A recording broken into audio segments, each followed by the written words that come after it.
A man serves a bowl of plain-looking rice at the national championship final. The crowd laughs. The judges go silent. Then, one bite later, a five-star grandmaster closes his eyes and whispers that this humble street food just destroyed a dish made with the rarest ingredients on the planet. How does a broke, abandoned father beat an empire with fried rice? She didn't even say goodbye properly. Shinjin looks at her husband across their small apartment, and there is nothing left in her eyes. No love, no guilt, no hesitation.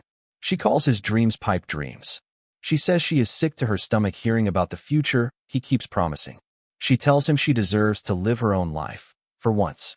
And then she walks out the door. Their daughter Mong is 5 years old. She watches from the hallway and asks where mommy is going. Lin Fong kneels down, forces a smile, and tells her mommy is going far away for work. Don't be scared. Daddy's here. But the moment Mong turns away, the smile disappears. Lin Fong checks every drawer, every pocket, every corner of that apartment. Shinjin didn't just leave. She cleaned out every single cent they had. Half a month's money. That's all that remains between him and nothing. And it hits him right there in that empty kitchen. No wife, no savings, a 5-year-old daughter depending on him, and zero idea what to do next. Most men would crumble. Our guy gets cooking.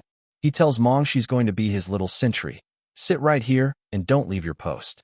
Mong puffs up her tiny chest and says she'll never leave. And somehow, watching his daughter salute him like a tiny soldier gives Lin Fong exactly the fire he needs to move. He's going to sling fried rice at the night market. Whatever it takes. But here's where everything changes. Because just as Lin Fong commits to this plan, something bizarre happens. A notification appears in his mind like a system startup screen. A voice announces, "Compatible ghost detected, food tycoon system activated." And before he can even process what that means, his first mission drops. Secret Yang Shou rice recipe. Sell 100 portions within 1 week. Reward, cooking skills upgrade. Lin Fong blinks. He looks around. Nobody else seems to notice anything. And the wild part? He doesn't question it for even a second. He just nods, grabs his equipment, and starts cooking. The night market is exactly what you'd expect. Loud, crowded, competitive, full of vendors who've been holding their spots for years. When Lin Fong sets up and announces his fried rice is $30 a portion, the laughter is immediate. $30 for street fried rice? Is he joking? Regular fried rice isn't even a fraction of that price. Our guy just smiles and keeps cooking. And then the smell hits. It starts with one person stopping mid-step. Then another. Then a small group forms without anyone organizing it. They're just following their noses. One brave customer decides to pay the $30 just to prove a point, fully expecting disappointment. He takes one bite. Then he goes completely still. Every grain of rice has perfect bite. It's aromatic and fluffy. The egg, the meat, the savory flavor is soaked into absolutely everything. He stands there for a full 10 seconds, just chewing. Then he calls it the best fried rice he's ever eaten and says every other fried rice he's had in his entire life now feels like plain white rice by comparison. He orders 3 more portions to take home to his family. Within the hour, Mong is running back to Lin Fong with eyes wide. Over 20 orders already. At this rate, forget tuition money. He could get Mong into a better preschool. He could actually start climbing. By the end of the week, all 100 portions are sold. The system delivers exactly what it promised. The reward hits Lin Fong like a physical jolt, God-level knife skills, downloaded directly into his hands. He looks at his fingers and flexes them slowly. It's like he's got a brand new set of hands. His productivity is going to skyrocket, and he knows it. But success attracts attention, and not all of it is friendly. Boss Dom, a rival street vendor who's been watching Lin Fong steal his customers for days, is done playing nice. He disappears for a few hours and comes back with backup. Not just any backup.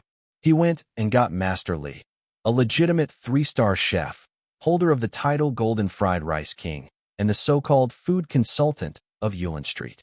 Master Li arrives with his crew like he's conducting an inspection of his own property. He looks at Lin Fong's stall the way you'd look at a weed growing through your driveway. His crew explains the situation with big smiles. Everyone who sets up on Yulin Street pays a monthly consultant fee. Half your profits. Payable to Master Li. Starting now. Lin Fong doesn't even blink. Half my profits? Is this guidance or daylight robbery? The crew stops smiling. Master Li steps forward and gives Lin Fong a very simple choice. Pay up or pack up and get out. But Lin Fong has a third option, and he takes it. He calls it out loud in front of everyone. If you won't honor a fair deal, then let's do this the old way.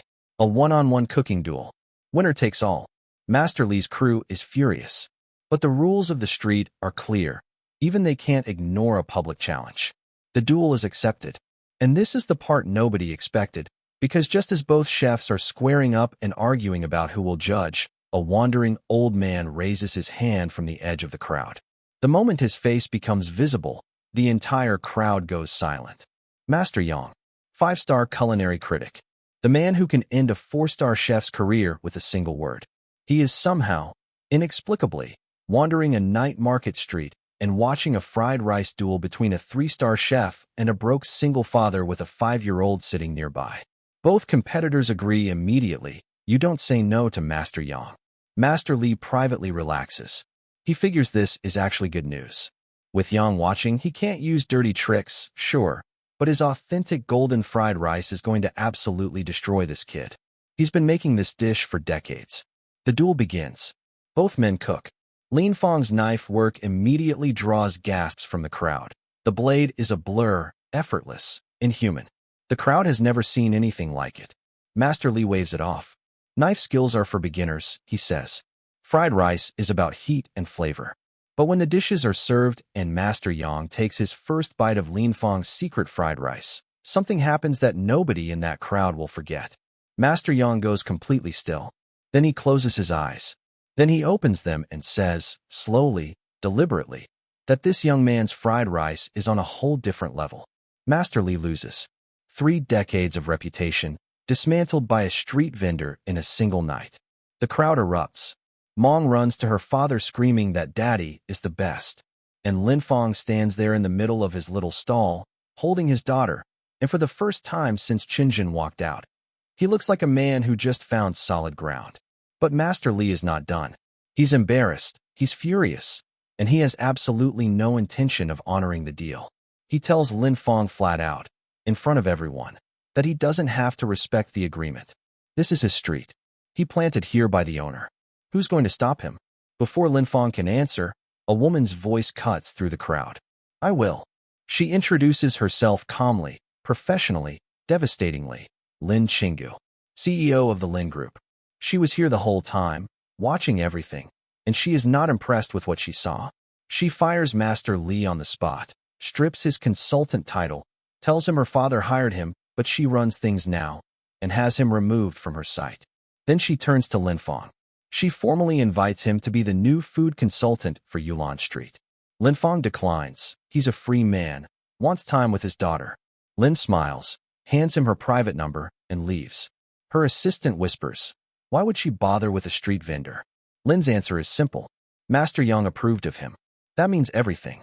But somewhere nearby, watching this entire scene with cold eyes, is Wang Hao, second son of the Wang family, one of the most powerful food dynasty clans in the city. He recognizes Lin Fong as Qinjin's ex-husband, and he already has an idea. Wang Hao doesn't waste time.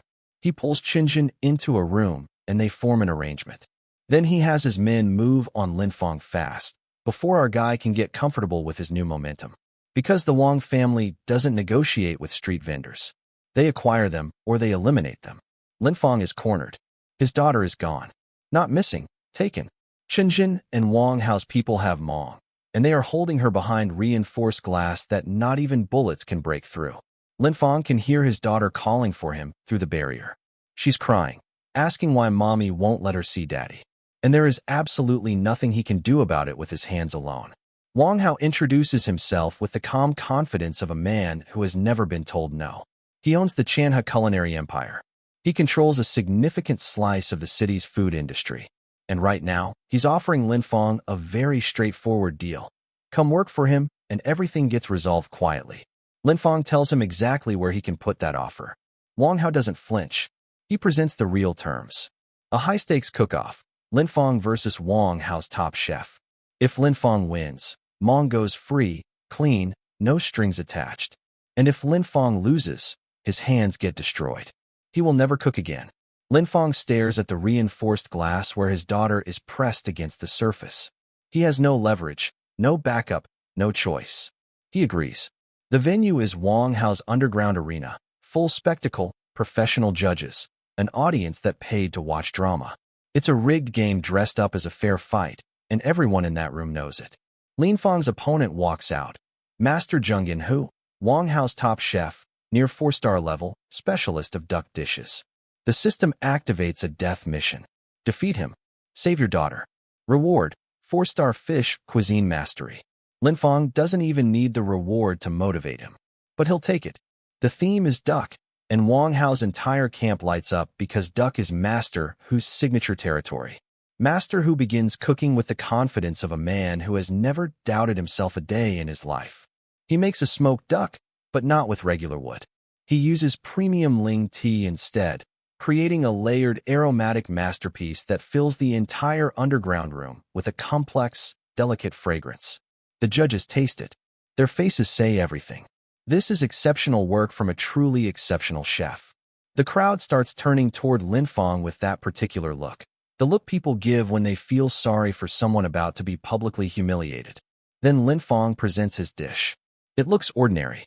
Deceptively, almost insultingly ordinary. A plain roast duck. No elaborate presentation, no theatrical garnish. Wang Hao starts laughing before the judges even lift their chopsticks.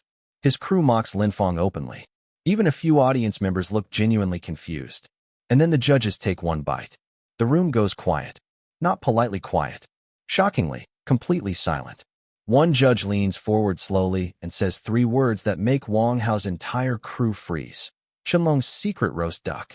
The crowd erupts in disbelief. Qianlong's imperial secret roast duck, a recipe refined by imperial masters and lost to history for over 100 years, is sitting on a plate in a back-alley underground arena, served by a man who 3 weeks ago was slinging $30 fried rice on a street corner. The flavor is explosive, aggressive. The judges describe it as nuking their taste buds. The technique used, the legendary triple-roasted method, was considered impossible to recreate. And this guy just did it from a system download while his daughter was held behind reinforced glass 10 meters away. But the verdict still goes against him. This is the moment where you realize just how deep the corruption runs. The judges ignore their own reactions. The verdict is delivered. Master Hu wins. Lin Fang lost. Time to pay up. Wang Hao smiles. Who cares if you can cook? Trash is trash. His men start moving toward Lin Fang's hands. And then, doors open. Miss Lin walks in with her security team. She raises a device and plays back everything. The cooking, the technique, the bribing of judges. All of it recorded clearly from start to finish. She looks directly at Wang Hao and tells him one wrong move, and this video reaches every media outlet in the city. Wang Hao, the second son of the Wang family, a man with enormous power and enormous pride, has to stand there and take it. Mong is released. Lin Fang catches his daughter and holds her against his chest and doesn't say a single word for a long moment. Broken heart. Later, when things have calmed down and Mong is safe, Miss Lin makes her second offer. Not just the consultant position this time, something bigger. She wants Lin Fang to represent the Lin Group in the Sky City Rising Star competition, a tournament that determines who gets access to the Food Association's elite inner circle. Lin Fang finally understands the full picture. Talent alone won't protect his daughter. He needs clout, status, a name that means something in this world. People like Wang Hao only back down from power, and right now, Lin Fang has none. He accepts. That night, Mong curls up next to her father and asks the question that breaks him quietly. Daddy, does mommy not want me anymore? She says Qinjin called her extra baggage. Lin Fang pulls his daughter closer and makes her a promise.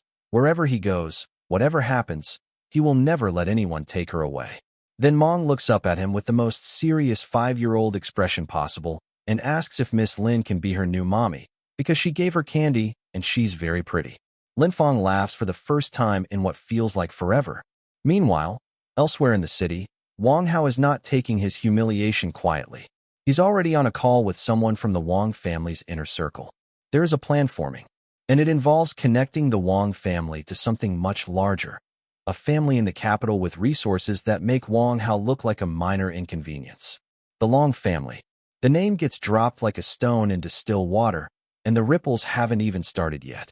The Rookie King competition should have been Lin Feng's moment to step fully into the light.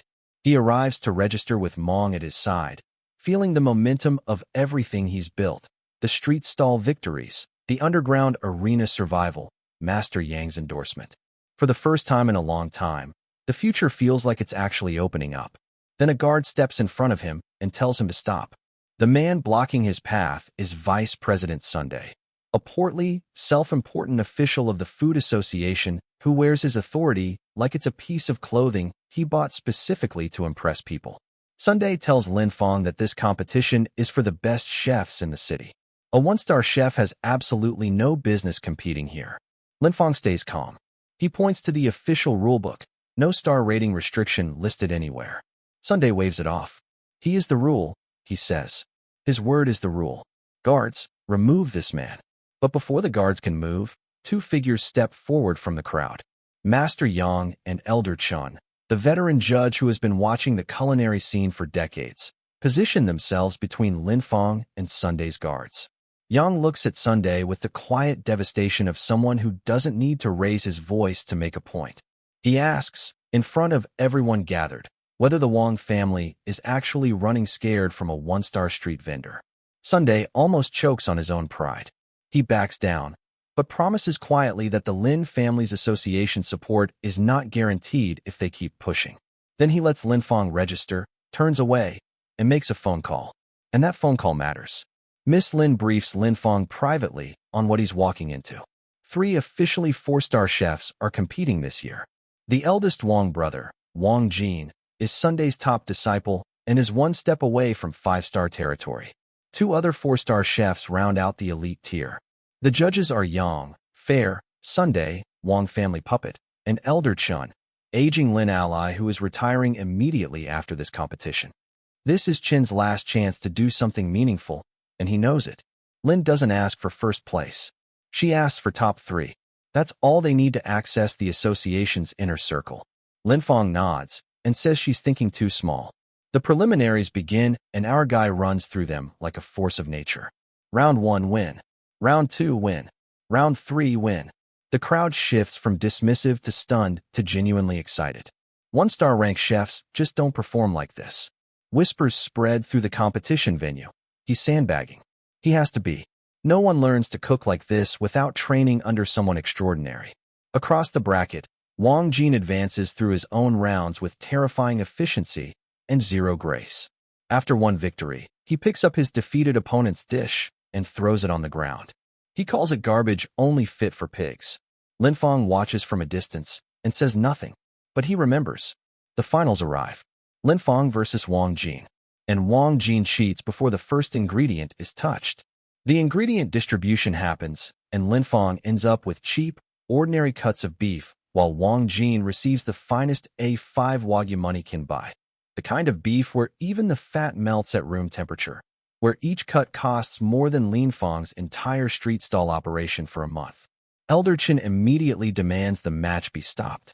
This is a rigged setup. Equalize the ingredients right now. Judge Sunday smiles. He says absolute fairness doesn't exist. Real chefs handle emergencies. This is the industry. If you can't adapt, you don't belong here. Then Master Yang speaks. And this is the moment that stings, because Yang looks at Lin Feng directly and says he's rooting for him. That's exactly why he won't interfere.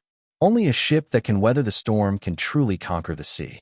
Which is a beautiful thing to say, but Lin Feng is still standing there with the cheap beef.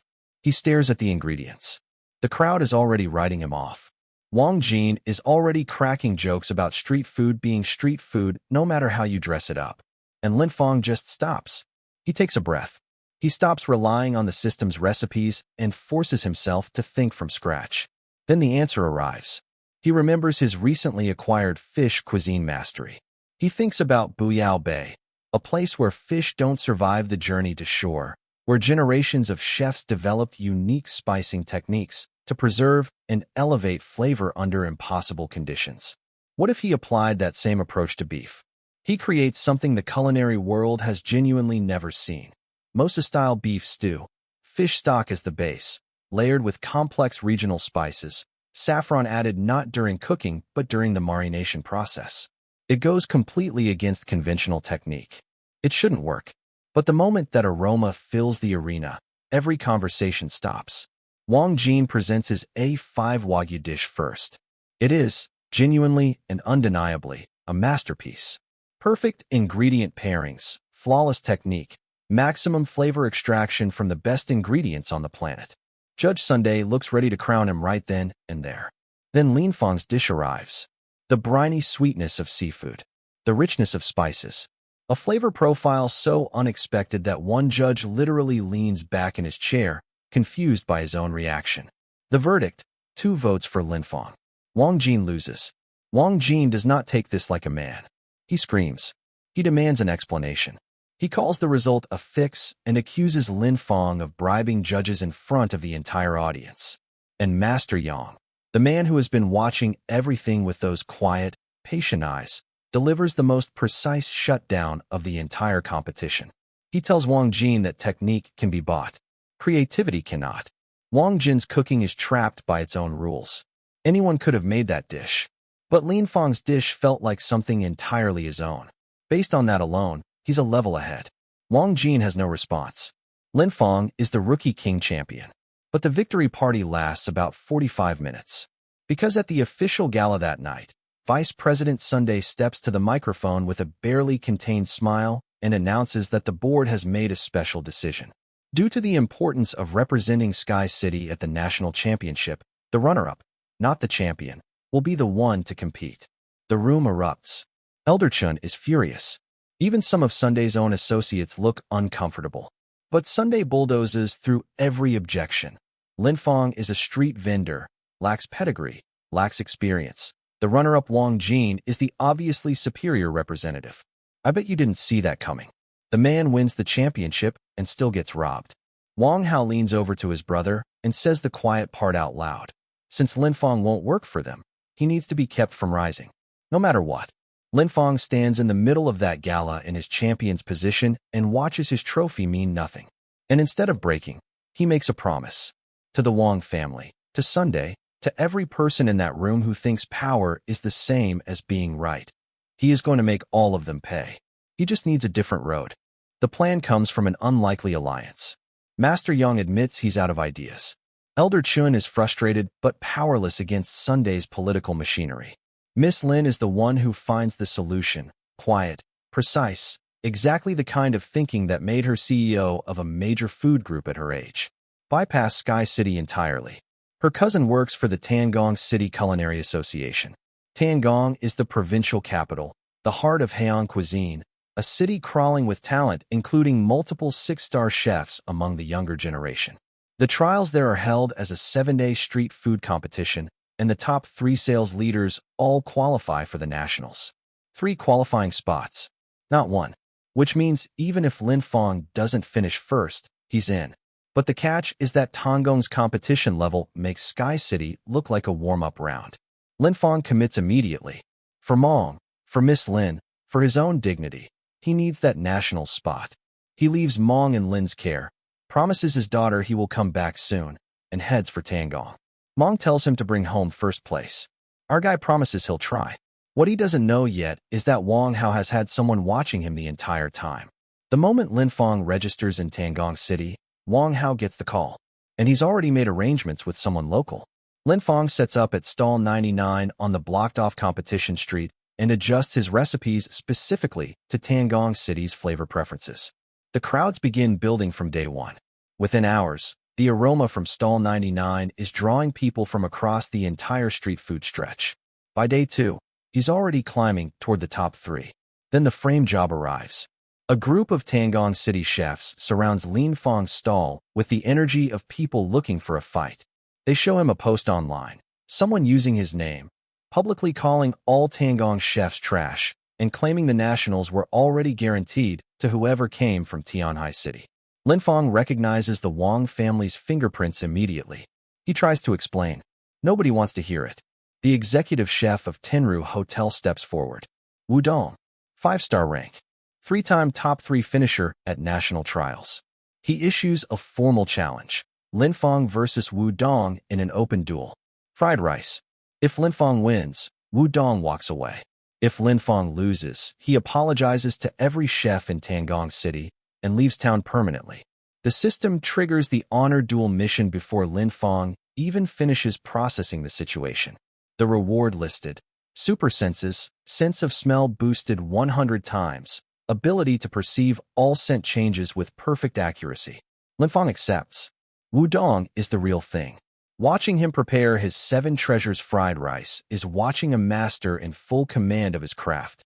20 years of knife skills moving effortlessly, 7 premium ingredients blended with the precision of someone who could do this blindfolded. The crowd that gathered to watch an outsider get destroyed starts actually enjoying the show. Then Linfong cooks. The moment his dish is finished, the energy in the crowd shifts. The aroma from Linfong's fried rice doesn't just drift, it overwhelms. It doesn't compete with Wudong's fragrance, it erases it. People who were standing 20 meters away turn their heads. People mid-bite at other stalls put down their chopsticks. The random guest panel of 11 people votes. Every single vote goes to Linfong. 11-0. Wudong stares at the ballot results with the expression of a man who just watched mathematics stop working. He's been in the top 3 at nationals 3 times. He just lost to a street vendor from another city in front of his home crowd. 11-0. The system delivers. Super senses activate. Linfong breathes in the air around a nearby stall and immediately identifies bamboo shoots, ham, cured meat, and 3 separate spicing agents just from scent. The ability is extraordinary, and he's about to need it more than he knows. The sales climb. The crowds grow.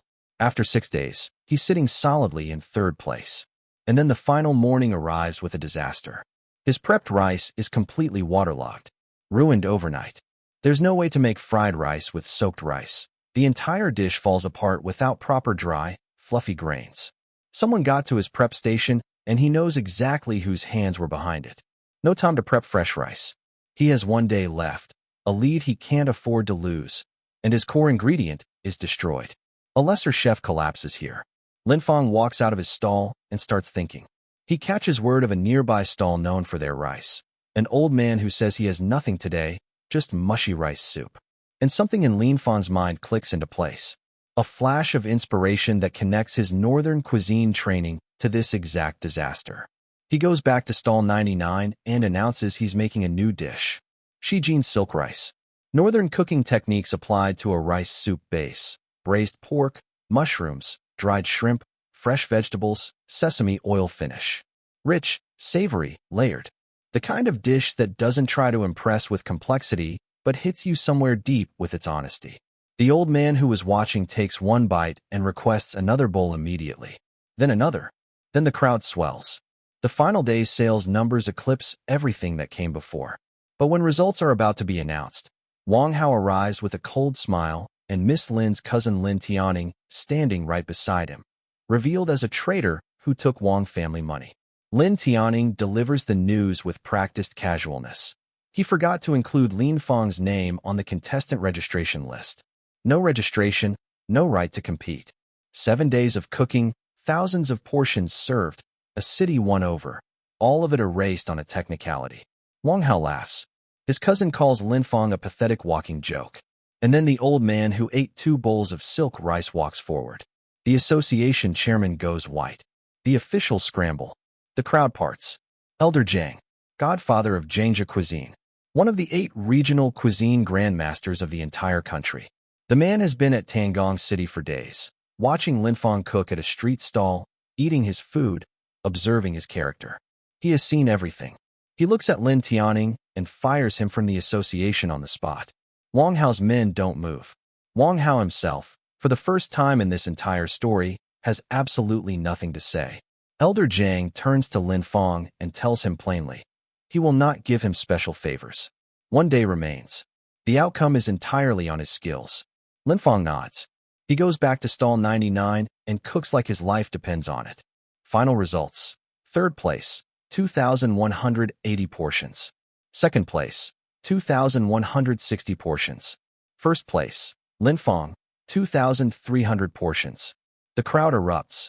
The system delivers 2 rewards simultaneously. God-level stir-fry skills, and a complete 6-star Haeong recipe collection. Lin Fong stands in first place in Tangong City. His national spot is locked in. And the Wong family, for all their money and connections and dirty tricks, is standing in the crowd watching it happen. And yes, it gets worse for them. Because news has already reached Sky City that Elder Zhang himself is backing this man. The Long family is now paying attention. The national championship is a different world entirely. Lin Fong arrives to find Long Tianchong already waiting for him.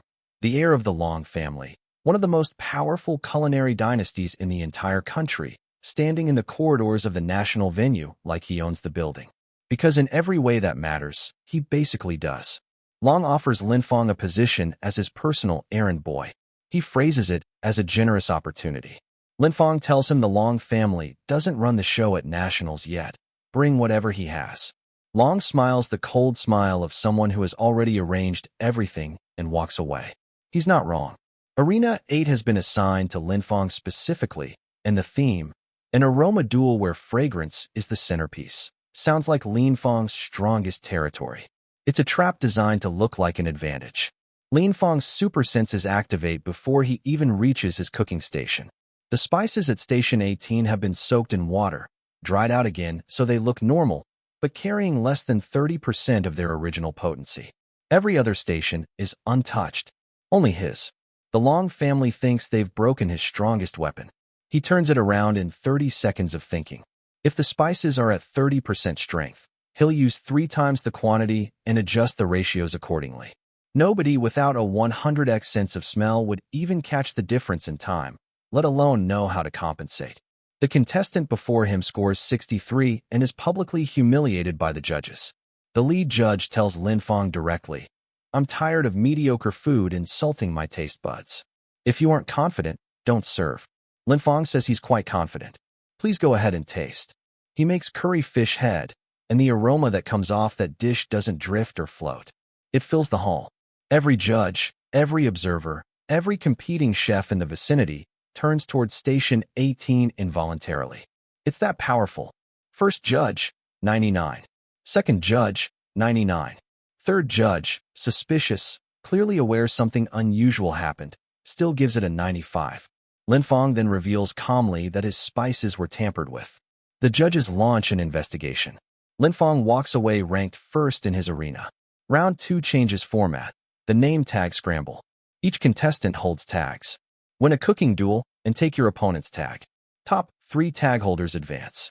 30-plus competitors, only 3 spots. And from across the arena floor, a figure approaches Lin Fong before anyone else even has time to choose an opponent. Chen Bong, the palate assassin, last year's national runner-up, trained by the king of Sichuan cuisine. Long Tianchang's designated weapon for round 2. He challenges Lin Fong to a duel and makes it clear this is personal, or at least professional hired personal. Bong makes mapo tofu at a level that genuinely stuns the judges.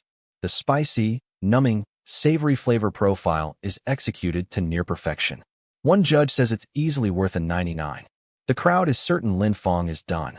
Then Lin Fong presents his squirrel mandarin fish, a Heian cuisine classic, and the crowd laughs. Everyone knows Heian cuisine is too mild for competition settings.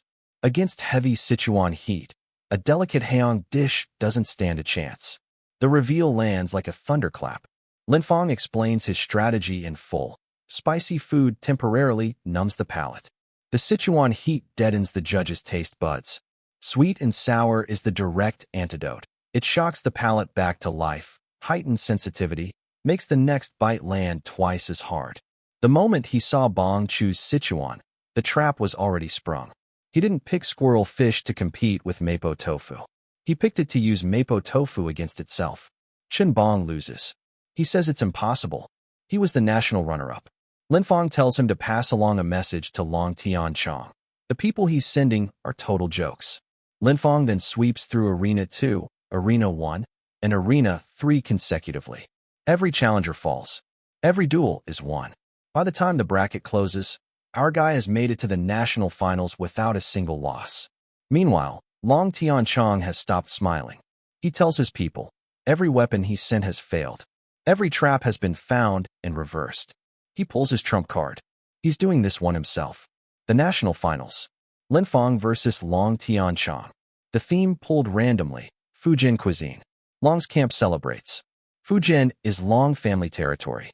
Imperial cuisine at its finest, with one specific dish that represents the absolute crown of the tradition. And Long has arranged delivery in advance. Black abalone, Antarctic sea cucumber, yellow-lipped fish, white truffle, and rare premium tuna.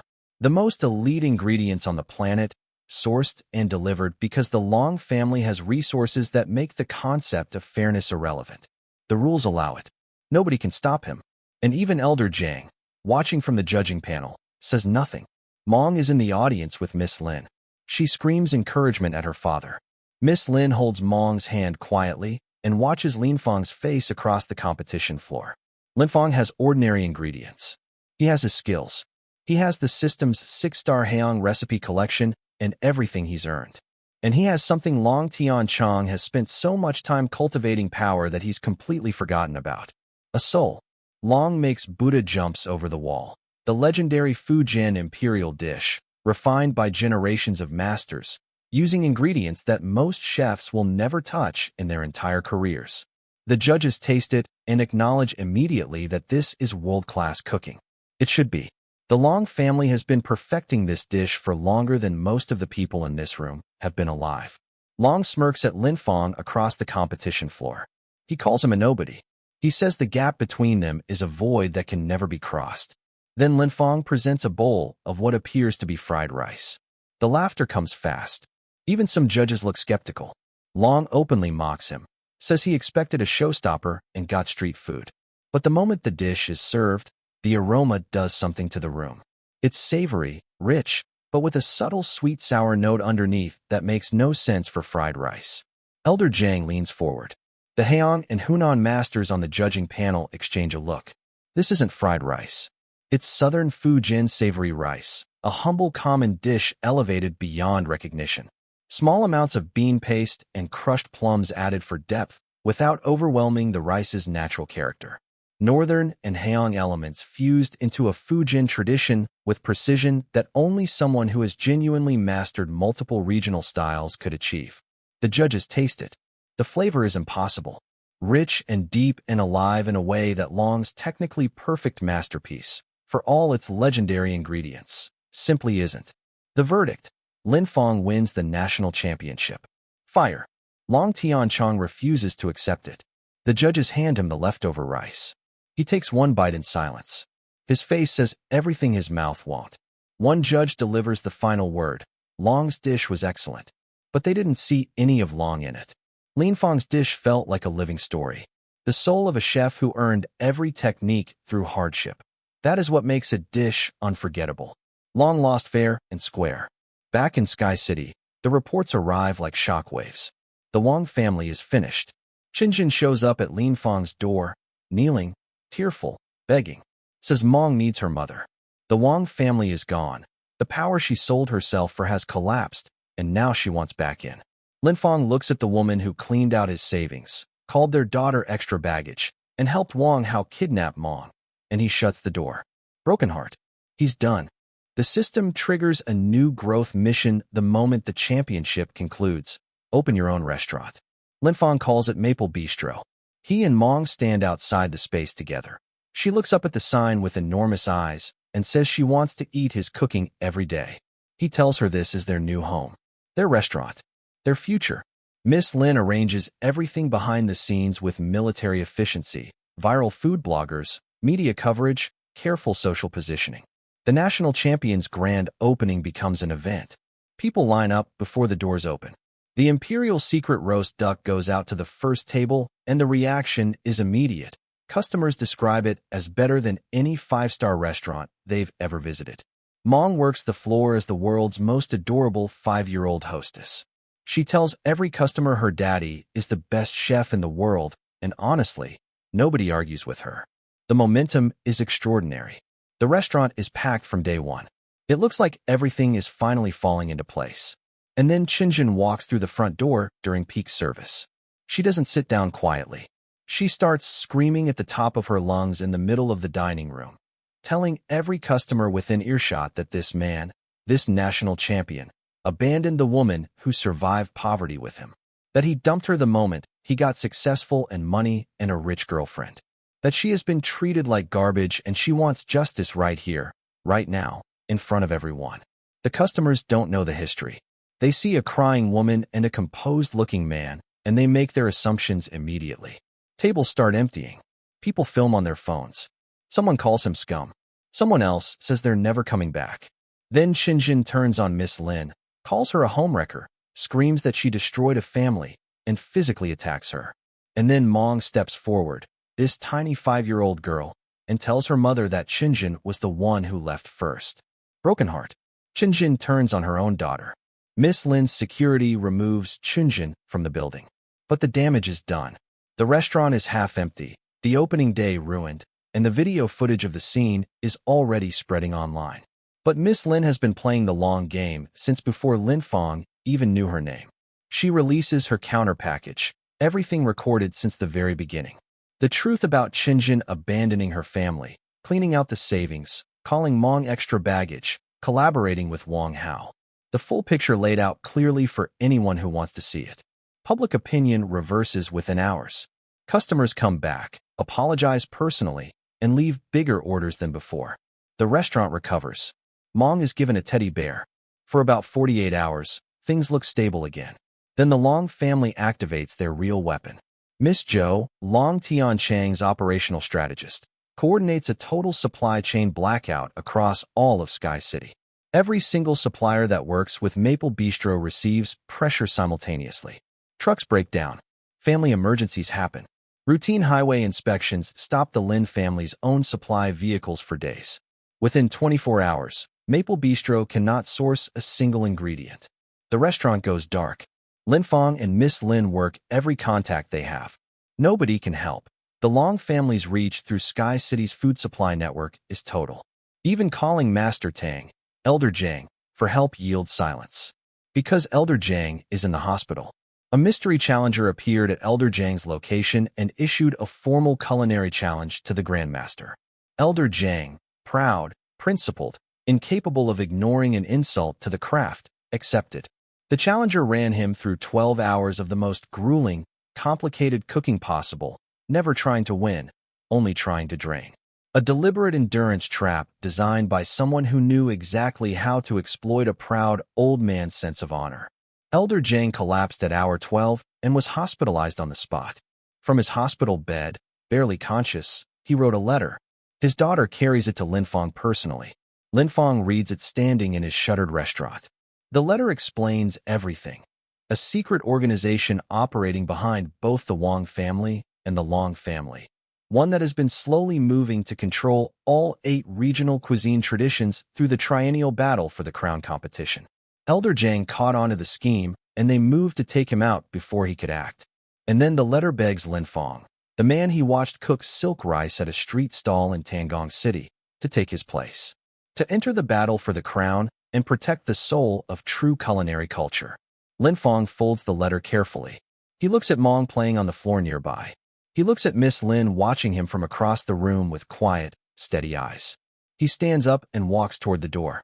Meanwhile, former national champion Wang Kai arrives at Maple Bistro, sent by the Long family for one specific purpose. He walks the dining room, loudly and publicly criticizes every dish in clinical detail, and formally challenges Lin Fong to a cook-off with the restaurant itself as the stake. If Wang Kai wins, Maple Bistro closes and Lin Fong leaves the city. Wang Kai's secret weapon is revealed, photographic dynamic vision and flawless taste memory. After watching a chef cook once, he can clone the dish perfectly. Identical heat, seasoning, knife work, every ratio and technique replicated without error. He then applies his own superior skill base to surpass the original. No chef has ever beaten him using this ability. Miss Lin tells Lin Fong to be careful. This isn't just a cook-off. It's a trap designed to take everything from him. Lin Fong practices through the night and hits a wall. Everything he can do, Wang Kai can copy and improve. There seems to be no angle, no escape. Then Lin asks him one question. She says, "Did you forget how you won the nationals?" He didn't win with technique alone. He won with his heart. And it clicks. Wang Kai can copy movements. He cannot copy emotion. He cannot replicate what it feels like to cook for your daughter after her mother abandoned her. He cannot reproduce the rage of a man who has been cheated by every powerful person in the industry and kept standing anyway. He cannot duplicate the love of someone who built everything from nothing with his own hands. Soul cannot be photocopied. The duel happens with a crowd watching. Theme: spicy boiled fish. Wang Kai begins mirroring Lin Feng's movements the moment cooking starts, an eerie, perfect reflection in real time. The crowd is mesmerized and unsettled at the same time. Wang Kai finishes a technically immaculate dish. Every element correct. A perfect work of culinary art with nothing missing except everything that matters. Lin Feng's dish is served. The judges taste both. Wang Kai's dish is described as exquisite, but somehow hollow. Lin Feng's dish carries something the judges can actually taste. Iron will, a promise to protect, the character of a man who has been tested past his breaking point and kept choosing to stand up. Lin Feng wins. Wang Kai leaves Sky City without another word. Lin Feng, you didn't lose to me. You lost to your own arrogance. And you lost the heart that made you a chef in the first place. Everything has been leading here. The supply chain is still blocked. The restaurant is still shuttered. Elder Jiang is still in the hospital. The Long family is still out there, coordinated and patient, and convinced that Lin Feng is walking into an impossible situation. And our guy is absolutely walking straight into it. The battle for the crown is not like the competitions that came before. Those were stages, brackets, arenas with rules and judges and audiences. This is a war for the soul of Chinese culinary culture. The triennial competition that determines which forces control the 8 major cuisine traditions for the next 3 years. Elder Jiang's letter made clear, the secret organization behind Long and Wang has been positioning for this for years. If they win, the entire food industry belongs to them. Lin Feng enters alone. No restaurant backing, no supply chain, no corporate support. Just his skills, his system, and the accumulated weight of everything he's been through since a woman walked out of an apartment and left him with half a month's money and a 5-year-old daughter. Long Tianchong receives confirmation that Lin Feng has registered for the battle for the crown. His strategist Miss Zhou watches the update with cold calculation. Long's advisor suggests eliminating him before the competition even starts. Long refuses. He wants Lin Feng to arrive with hope. He wants him to see the full scope of what the Long family has assembled. He wants him to feel what genuine, total, crushing defeat actually is, not the manufactured defeats they tried to deliver through hired weapons and sabotage. Something real. Something final. If he actually shows up, Long says quietly, I'll make him wish he never stepped into a kitchen. But the Long family made one consistent mistake throughout this entire saga. They kept sending weapons at a man they thought was a street vendor. They kept treating him as someone defined entirely by where he started. They never stopped to consider what he had become. Because here is the full inventory of what Lin Feng is carrying into that final battle. God-level knife skills. Super senses, 100x smell, perfect ingredient detection. God-level stir-fry skills. The complete 6-star Haeong recipe collection. The Shenlong Imperial Secret Roast Duck recipe. 4-star Fish Cuisine Mastery. 5-star Northeast Cuisine. 3-star Peak Fried Rice. Fujian Cuisine Mastery demonstrated at a level that beat the Long family's own air using a humble bowl of rice. And the soul sense. The ability to cook with genuine emotion so deeply embedded in a dish that it cannot be replicated by anyone without the same experiences, the same loves, the same losses, the same refusals to stay down. This is what the Long family is preparing to face. Lin Feng thinks about Mong standing outside Maple Bistro saying she wants to eat his cooking every day. He thinks about Miss Lin watching him from across a room with those steady eyes that never once doubted him. He thinks about Elder Jiang writing a letter from a hospital bed asking a street vendor to protect the soul of an entire culinary tradition. He thinks about Qinjin walking out the door and the apartment going silent and the system activating in the dark. He thinks about the first $30 bowl of fried rice that stopped a stranger mid-step because the smell was something that person had never encountered before. The moment a system recipe became something personal. The moment cooking stopped being survival and started being identity. Everything that was taken from him. Everything he built back. Every rigged verdict, every corrupt judge, every hired chef, every supply chain blocked, and every sabotage spice rack, and every forged registration list. Every moment of standing in a room full of people who thought he didn't belong there and refusing to leave. He carries all of it into the battle for the crown. The Long family's secret organization has controlled this competition before. They've shaped the outcomes, moved the pieces, installed their people in judging positions and association roles and supply networks. They have resources that dwarf the Wang family, connections that reach into every corner of the industry, and a plan years in the making. But plans built on the assumption that talent has no value without connections. Those plans have a fundamental structural flaw. They don't account for the man who builds everything from nothing, who earns every skill through actual experience, who fights not for money or reputation or industry power, but for his daughter and his craft, and the honor of every chef who ever cooked at a street stall and was told they didn't belong on the big stage. Linfeng walks through the doors of the battle for the crown venue. The competition floor stretches out before him. The Long family's assembled forces are already in position. Long Tianchong is watching from whatever position he's arranged for himself in this final stage. And somewhere in a hospital bed in Tangong City, Elder Jiang is resting and waiting for news. Somewhere in Sky City, Mong is sitting with Miss Lin and telling anyone who'll listen that her daddy is going to win. Somewhere in the crowd, people who watched a one-star chef get blocked at a registration desk and laughed, and then watched him sweep through the Rookie King, then the Tangong Trials, then the National Championship, are finally beginning to understand that the man they were dismissing was never what they thought he was. Linfeng stands in the middle of the competition floor and breathes. The air smells like competition, spices, heat, ambition, fear. His super senses pick up every individual note. He can identify who is nervous, who is confident, who is hiding something in their preparation.